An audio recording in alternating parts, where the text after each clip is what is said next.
Muy buenas noches, esto es En Acción con Alejandro Martorell, un programa en el que aspiramos a pensar críticamente los grandes problemas políticos y culturales de nuestro tiempo. Hoy contamos con la presencia de Víctor Andrés Ponce Pérez para conversar sobre su libro Contrarrevolución en los Andes, ensayo sobre el jacobinismo revolucionario y el fracaso de la República en el Perú, publicado en este año y presentado por la doctora Cecilia Bácula y el doctor Francisco Tudela en la Feria Internacional del Libro. Víctor Andrés Ponce estudió en la Facultad de Derecho y Ciencias Políticas de la Universidad Nacional Mayor de San Marcos. Es magíster en literatura peruana y latinoamericana y doctor en filosofía por esta misma casa de estudios. Es autor de 4 novelas y ejerce el periodismo como entrevistador, analista, columnista y es director del primer portal de opinión del Perú, El Montonero. Bienvenido, Víctor Andrés. Para mí es una alegría enorme que estés acompañándonos hoy. No, de igual manera, Alejandro, muy honrado por tu invitación. Y bueno, pues este tipo de entrevistas son las que más me gustan. Bueno, entonces, como dicen los españoles, vayamos al meollo de la cuestión.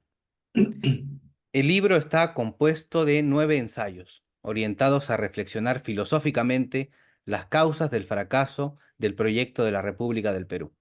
Como una primera aproximación, ¿cuáles son estas causas que impiden la construcción de una república próspera, institucionalmente sólida y seria? Bueno, yo diría que la causa principal es una aproximación filosófica o una idea, un constitucionalista o un historiador diría, una manera de entender el derecho constitucional, ¿no? Pero el gran problema es que siempre detrás de los debates constitucionales, históricos, ideológicos, está una aproximación filosófica. La aproximación filosófica de los fundadores de la República, incluido Bolívar y San Martín, ¿no? Faustino Sánchez Carrión y Luna Pizarro, los dos grandes tribunos, ¿no? Ujú, Era ellos tenían la idea de que la razón, la racionalidad humana era autosuficiente, era suficiente para conocer la realidad social, una determinada realidad social. Y sobre esa base, ellos podían proponerse una reingeniería total de la sociedad.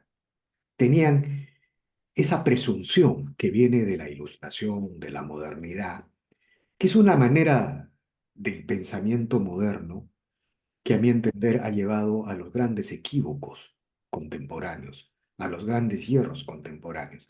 Entonces, cuando ellos, digamos, cuando triunfa la independencia, ellos formulan la idea de un sistema institucional basado en el concepto de nación, un concepto que no existía en ese entonces, en el concepto de representación de los ciudadanos en un sistema de democracia representativa ujú, y sobre todo en una idea de la igualdad ante la ley. Pero la evolución de la sociedad virreinal durante los últimos 3 siglos había sido absolutamente diferente. Había sido una sociedad corporativa, desigual, desigual, pero que funcionaba, en donde los hispanos y los indígenas tenían un lugar dentro de la corona, ¿no? Yo creo que en esa matriz de cómo se refunda la independencia o la idea del Perú está el gran fracaso del proyecto republicano. Y podría explicarte por qué, de dónde deviene ese fracaso, ¿no? ujú. Estoy ahora señalando algo así como el responsable, ¿no? Una manera de entender la filosofía, el conocimiento y la reingeniería de la sociedad, ¿no? Ahí me quedaría. Ahora, si tengo que seguir explayándome, yo diría, ¿cómo se expresa esto? ¿No? Mira, cuando triunfa la independencia, la mayoría de las tierras del Perú estaban bajo el control de las comunidades campesinas Ujú. a través de sus noblezas indígenas sobrevivientes. ¿Qué quiere decir esto? El mundo indígena, el mundo campesino, abrumadoramente controlaba las tierras del Perú. Entre un 20 y 30% estaba bajo control de los hispanos o los criollos. Pero al momento de la independencia, el 70, el 80% de las tierras estaban bajo control de las comunidades campesinas. ¿Qué es lo que hacen Bolívar, San Martín, Bolívar y los fundadores de la independencia? Como primer acto, eliminan las noblezas indígenas y el mundo indígena se queda sin sus interlocutores, sin su élite, sin sus representantes. Y los criollos triunfantes en las batallas de Ayacucho y Junín empiezan uno de los procesos de expropiación de tierras, el mayor proceso de expropiación de tierras de la historia del Perú y uno de los mayores y más impresionantes de toda América Latina. En muy pocas décadas, ya casi a fines del siglo XIX, los indígenas habían sido arrinconados sobre los 3.000, 4.000 metros sobre el nivel del mar y había surgido ese Perú latifundista que Ciro Alegría denuncia en sus novelas, ¿no es cierto? Bueno, la independencia lo que produjo es la destrucción del mundo indígena y la mayor expropiación de tierras del mundo indígena. ¿Cuál es la causa? Bueno, la causa está en esa matriz filosófica que te contaba, que te revelaba, ¿no? No sé, bueno, yo me podría quedar ahí en ese... Sí, sí, perfecto. Vamos a ir ahondando lenta y progresivamente, porque Mm, el libro realmente está interesante, muy, muy interesante. Usted menciona que el enemigo del republicanismo es el jacobinismo revolucionario y que la tesis principal de su libro es que entre los fundadores de la República y las tradiciones políticas peruanas hay una filosofía que la sostiene. ¿De qué trata esta filosofía? Y además, ¿qué nos puede contar acerca del republicanismo antiguo para entender cómo se forma y especialmente para saber qué es una república? Interesante pregunta, ¿no? Mira, yo quisiera entonces volver a subrayar lo que te dije, pero ya poniendo ejemplos contemporáneos. Creo Perfecto. que eso es lo que permite entender de mejor manera. Cuando yo hablo del jacobinismo racionalista, del jacobinismo revolucionario o del racionalismo metafísico, Metafísica. Ujú, metafísico como habla Edmund Burke, uno de los grandes conservadores anglosajones, ¿no es cierto? Yo me refiero a esta presunción que mencioné hace un momento acerca de que la razón o el conocimiento humano es suficiente para conocer una totalidad social y sobre esa base producir una reingeniería social.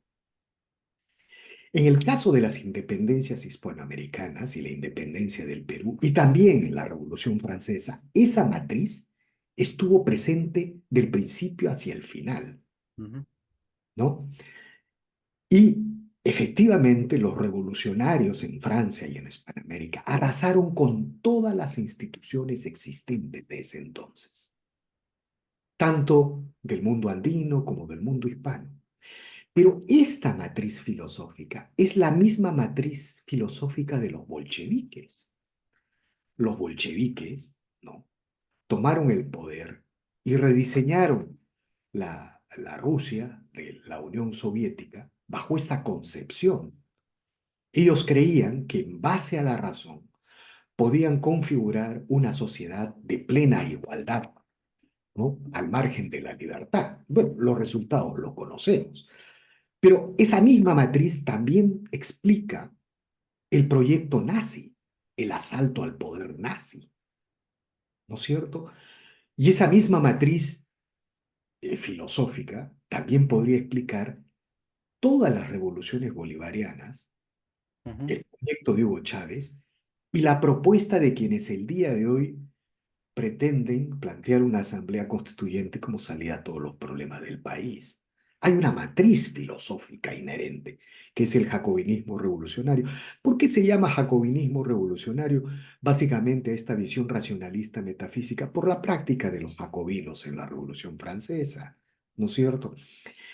Esta matriz va a contracorriente de las grandes tradiciones conservadoras, de las diferentes vertientes conservadoras, que consideran que la razón humana no es suficiente para conocer la totalidad social y que las instituciones de una sociedad son producto de un largo proceso de evolución, de ensayo y error de generaciones, de gente que está viva, en diálogo con los muertos, en gente que está por nacer. ¿no es cierto? Que los juicios morales también son productos de un largo proceso de evolución y que la razón, por ejemplo, no puede rediseñar la idea de familia, que es producto de una evolución histórica. Bueno, digamos, si empezamos a discutir qué es el concepto de familia, Ujú, está en la evolución, está en el ADN mismo, está en la naturaleza humana de las sociedades contemporáneas. Lo mismo la propiedad privada, ¿no? Los contratos, el lenguaje, las religiones. Bueno, el jacobinismo revolucionario cree que puede rediseñar todo eso en base a la razón, ¿no? se entiende muy Y bien. Ujú, ahora, tú me preguntas por el tema de la república, ¿no? sí. Yo solo empezaría diciendo esto, ¿no? Mira, el concepto de república se ha vaciado tanto, tanto en el mundo contemporáneo, que acuérdate, hubo una unión de repúblicas socialistas soviéticas, Ujú, que los comunistas españoles, que, digamos, que asesinaban monjas y sacerdotes en la Guerra Civil Española, también se llamaron republicanos. Y aquí, ahora, enfrente nuestro están los llamados proyectos de las repúblicas bolivarianas, ajá, exactamente. ¿no? Entonces, ¿qué te quiero decir? El neocomunismo, el neocomunismo, el progresismo, ha vaciado el concepto de república de su verdadero contenido, que nació con Platón y Aristóteles, ¿no? Ujú, Platón y Aristóteles, en sus obras, sobre todo en Política de Aristóteles, ¿no? Ellos definen, llegan no lo dicen explícitamente, pero luego con el desarrollo de los latinos y los pensadores modernos, se llega a definir a una república más o menos en estos términos, ¿no? La república es el gobierno de las instituciones de una sociedad para controlar el poder de uno, de pocos y de muchos, ujú, ¿no? Es decir, eh, el gobierno de las instituciones, el sistema institucional creado para controlar el poder, ¿no? Con el concepto de república moderna se incorpora el concepto de la mayoría en la elección de los poderes soberanos. Pero de Tocqueville, en Democracia en América, tiene una frase memorable, ¿no? Cuando dice, es imposible concebir una república moderna sin la elección de las mayorías, de los poderes soberanos. Pero es inconcebible pensar una república cuando las mayorías gobiernan sobre las instituciones, porque ahí nacieron todos los golpes de Estado que acabaron con las repúblicas, desde la República de Roma hasta las repúblicas actuales, ¿no? ujú. Sí, bueno, el concepto de tiranía de las mayorías de Tocqueville, eh, de cierta manera es importante al momento de comprender la construcción de una república. De acuerdo. Entonces, usted habló acerca de las tensiones, habla en el libro acerca de las tensiones existentes entre jacobinos y conservadores. Ya nos ha explicado el origen del concepto jacobino, eh, pero ¿quiénes son los conservadores y de qué manera estas tendencias han influido en la configuración de nuestra república? A ver, hay dos, yo diría que los conservadores representan muchos ríos, muchas tendencias, muchas aproximaciones, ¿no? Eh, la principal característica es su desconfianza de la razón, ¿no? Ujú, Y su apuesta por la evolución social, por el proceso histórico y las tradiciones de una sociedad. Un conservador, por ejemplo, partiría en un debate con un progresista moderno, diría más o menos lo siguiente, ¿no? Todos los hombres son religiosos. Quien diga ujú, que los hombres no son religiosos, en realidad lo que está queriendo es construir una religión profana. Por ejemplo, porque todos los hombres vivimos de relatos, de narrativas. Nietzsche lo llamaría de fábulas, de interpretaciones, ¿no? Sobre el presente en relación con el pasado y el futuro. Foucault diría que son narrativas, que son discursos, que son este. Ahora, un conservador en este debate diría, ¿no? Bueno, hay tradiciones y tradiciones. Por ejemplo, la tradición judeo-cristiana ujú, es una tradición. validada en milenios de evolución social. No estoy hablando desde un punto de vista teológico, estoy hablando desde un punto de vista filosófico. Claro, la buena filosofía siempre se encuentra con la teología. Es imposible que no dialogue con la teología. Pero desde el punto de vista filosófico, un conservador diría, bueno, la tradición judeo-cristiana desde los 10 mandamientos de Moisés hasta la actualidad ha producido los mejores códigos, las mejores constituciones, las mejores prácticas de civilización y de convivencia humana. Desde el no robarás hasta el no matarás, ¿no? En fin, digamos, eso es lo que diría un conservador. Un progresista lo que diría es, bueno, esas tradiciones pueden ser canceladas racionalmente. Claro, Y ahí están, perdón por la interrupción, pero ahí están como contaminados por el vicio del adanismo, ¿no? El adanismo es una tendencia que consiste en creer que todo inicia desde en un momento determinado. Con exacto. uno empieza todo. Entonces el progresista se arroga esa capacidad de definir cuándo deberían comenzar las cosas y arrasar con el resto, ¿no? Bueno, Y esa es la, paulatinamente, digamos, abolir el resto de la tradición.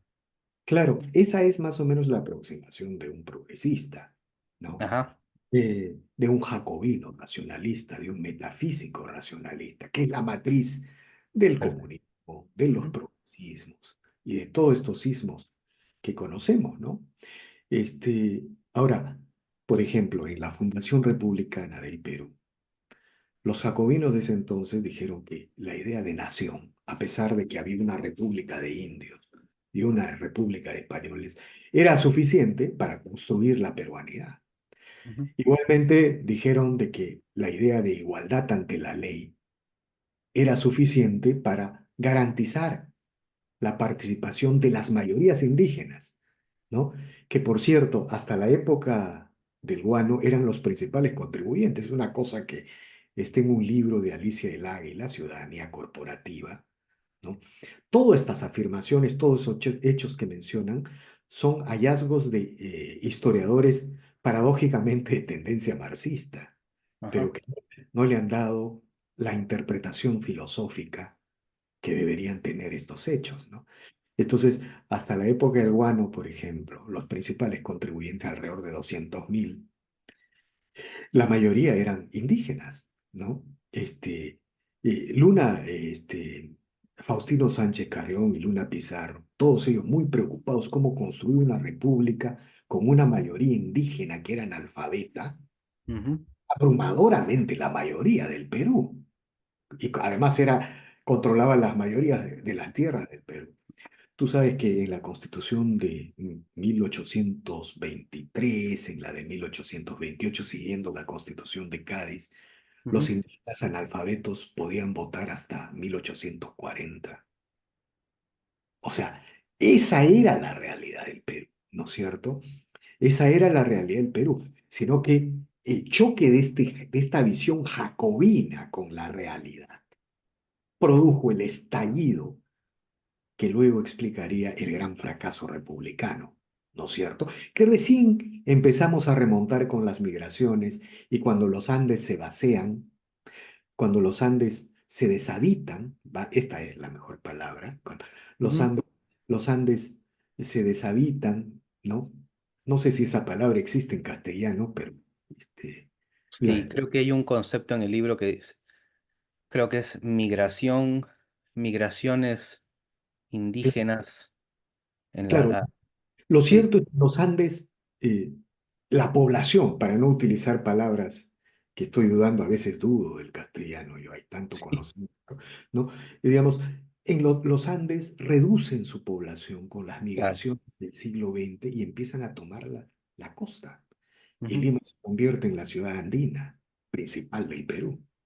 En ese momento, digamos, todos los grandes problemas que había planteado el fracaso de la República están en otro momento, en una situación diferente de la peruanidad, ¿no? Perfecto, bueno, ya se está agotando el tiempo, pero creo que podemos ir por una más. Eh, Hay algo que me gustó muchísimo, que es el rescate de las figuras de los integrantes del 900. Don José de la Riva Agüero y Osma, Víctor Andrés Belaúnde, los hermanos García Calderón. Es cierto también y coincido que las generaciones actuales prácticamente que desconocen a estos autores fundamentales. ¿Cuál es la importancia de estos autores em, y qué destaca de sus pensamientos, de su pensamiento en general? En términos generales, ¿no? No, en términos generales yo diría que ellos fueron los primeros pensadores que pensaron la peruanidad, ¿no? Partiendo de esta fractura que produjo la independencia, de esta fractura que parecía irreconciliable, ¿no? Entonces ellos siempre se formularon la pregunta, ¿cómo construir la peruanidad con un mundo indígena, ¿no? Mayoritario, pero analfabeto, sin propiedad y sin derechos, y un mundo criollo, minoritario, ¿no? Minoritario, pero con todos los derechos y controlando el sistema de propiedad. Las reflexiones de ellos parten de ese punto de vista, de esa complejidad de la peruanidad. Por eso uno podría decir que ellos fundan el verdadero pensamiento moderno de la peruanidad, ¿no es cierto? Los fundadores de la independencia, de alguna manera, están ensayando las reingenierías institucionales. Ni siquiera se imaginan las consecuencias de su proyecto fundacional. La generación del 900, ¿no? Todos ellos conservadores, ¿no? Conservadores, porque, digamos, ellos, al igual que Pardo, ¿no? El primer presidente civil del Perú, Ujú. de alguna manera reflexionaron contra esta gran tradición jacobina desde la fundación y se propusieron una nueva apuesta, una nueva versión, ¿no? Entonces, los esfuerzos por construir un sistema educativo integrador, ¿no? Integrador. Este, todos estos hechos hacen que la generación del 900 tenga que volver a la agenda política, tenga que volver a los estudios y las formaciones de las nuevas generaciones, ¿no? Exactamente. Yo creo que su tesis es bastante clara eh, y le agradezco muchísimo por darnos esta enriquecedora entrevista. Ha sido usted muy amable. No, gracias a ti y muy agradecido y honrado por esta oportunidad y seguiremos conversando. Perfecto. La transmisión de nuestros programas se da a través del canal de YouTube de la Coordinadora Republicana, el portal La Abeja, BHTV, tu canal por cable más, Ves Cable, Conectados TV, 29 operadores de cable y se reproduce también por las redes sociales. Esto ha sido En Acción. Volvemos la próxima semana.